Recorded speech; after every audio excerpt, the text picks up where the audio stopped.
All right. First off, I guess I'll just start off easy. You're running for your second term. You've had 4 years in office. Kind of just what are some of your goals for the second term that you weren't able to get to the first term, or just things have changed and molded, and that you want Yeah. to get done in the next 4 years? Well, I want to continue this trajectory we're on. I'm really excited for what we can deliver for the state of Michigan in a second term. On the customer service side, we just launched 3 mobile branch offices, actually bringing government to where people are in senior centers and other places around the state. I'd like to have 7 in the field, one just for the UP, one in northern Michigan. Right now, we have one in west, central, and southeast Michigan. They've been really successful at ensuring that people have access to branch office services where they are. So that's high on the list. On the election side, I think government transparency is key, whether it's countering misinformation or ensuring that we know what's happening behind the scenes when our public officials are making decisions. Shining a light on all of those things will, I think, help restore and ensure government not just works for our citizens, but that citizens can have rightly placed faith in their government. So looking into that and ensuring we've got more transparency and continuing to improve the access and security of our elections. And how much is it? I feel like a lot of people think of the Secretary of State and just think the elections part of it. And that's obviously your opponent is hammering very heavily on the elections part of it. But just how much is it to running the offices and everything that goes behind behind the scenes and the actual day-to-day aspect? Well, the great thing about this office is that we interact with every resident of the state of Michigan, whether in getting their driver's license or plates or ensuring their voice is heard and they can vote. So both sides are equally important, but we have spent a lot of time working on the customer service side to ensure, and I think the results are apparent when people get their license or renew their plates, that they're having a smooth and convenient experience. So I'm really proud that we have actually devoted so much time to ensuring that government works well for our citizens through our branch offices, and through our moving so many services outside of branches to grocery stores and essentially meeting people where they are to ensure when they do interact with the government, it's a pleasant and convenient experience. And of course, that hasn't taken our focus away from the election side. I see them as two sides of the same coin, all about making government work better for everyone. Has there been anything that you've learned over the last 4 years that you didn't think going in? Yeah, I think I came into this really as a professional, someone who had run organizations and run a law school, as an expert in election law and administration of entities. And I was really disheartened to see how much politics plays a role in so many things, in dealing with the legislature or in just other decisions. I still and have led this office in a way that makes data-driven decisions because we want to make government work better for everyone. We want everyone to be able to vote, whether they're Republican, Democrat, or Independent. So we continue that focus and try to be a non-political professional office, as election administrators often have to be. But to have to function in the midst of this very cantankerous, divisive political environment makes it oftentimes hard to bring everyone else along and just simply doing the right thing. And is it frustrating going off that you've right from since you've taken office, you've had different reforms that you've wanted to focus on, and some have been slower than others getting there.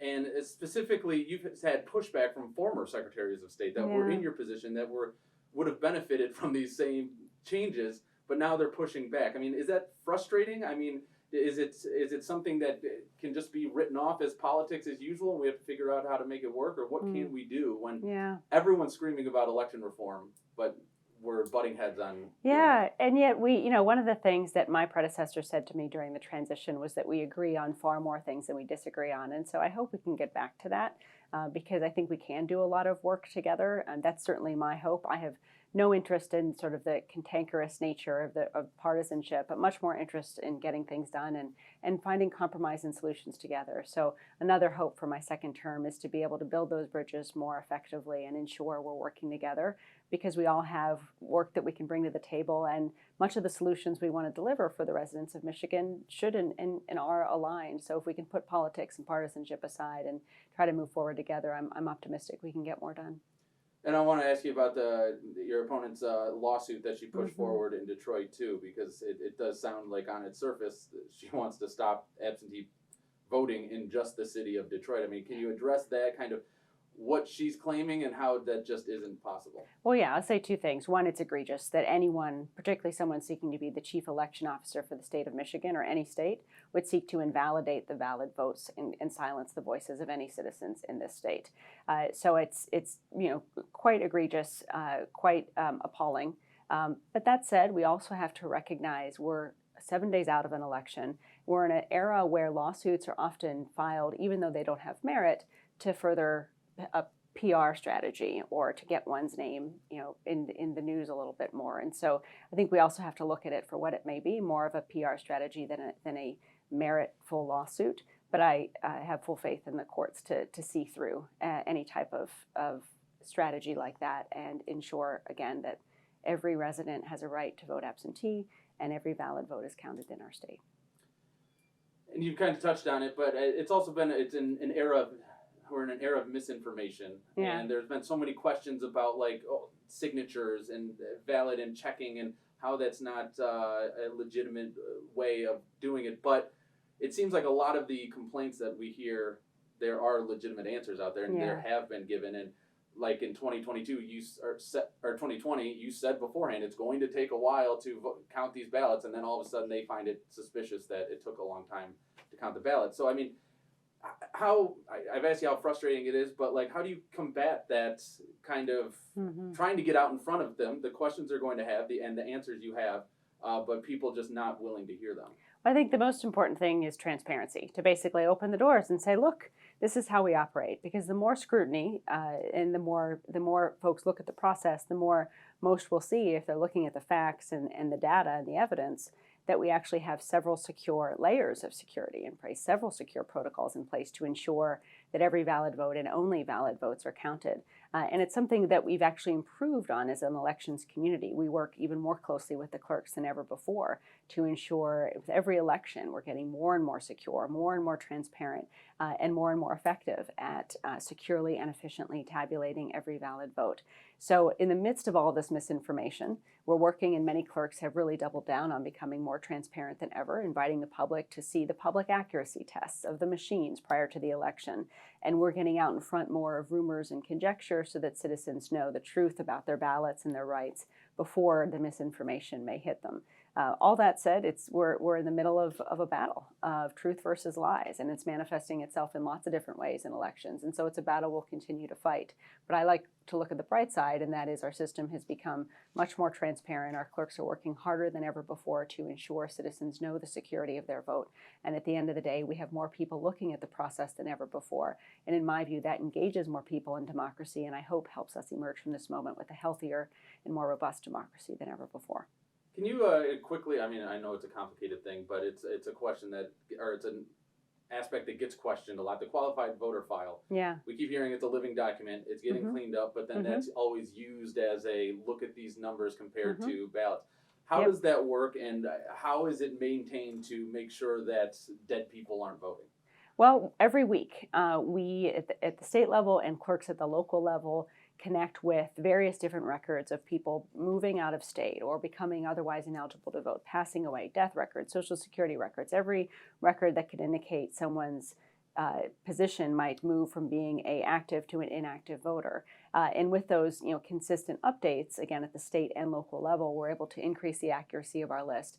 And that's something that we have done really more over the last few years than ever before. We've also worked with other states, joining an interstate collaborate to share information. So when a voter moves somewhere, we get that information and can update our files appropriately. So it is an ongoing process, and it involves partnerships and it involves data.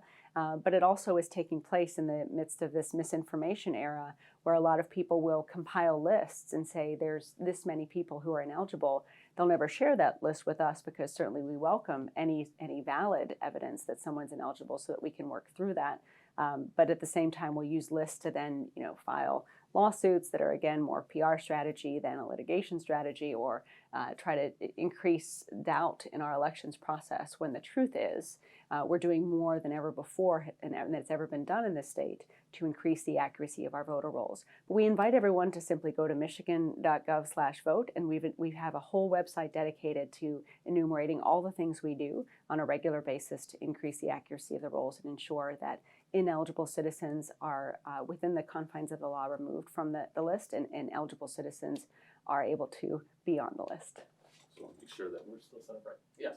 All right. I also wanted to ask you about Proposal 2. When you came in 2018, there's big reform with no reason absentee voting. Now this is going to look to expand it more. Yeah. There's 9 main things that are changing. So it's one of those proposals where it's like there's a bunch of things, yes or no on all of them.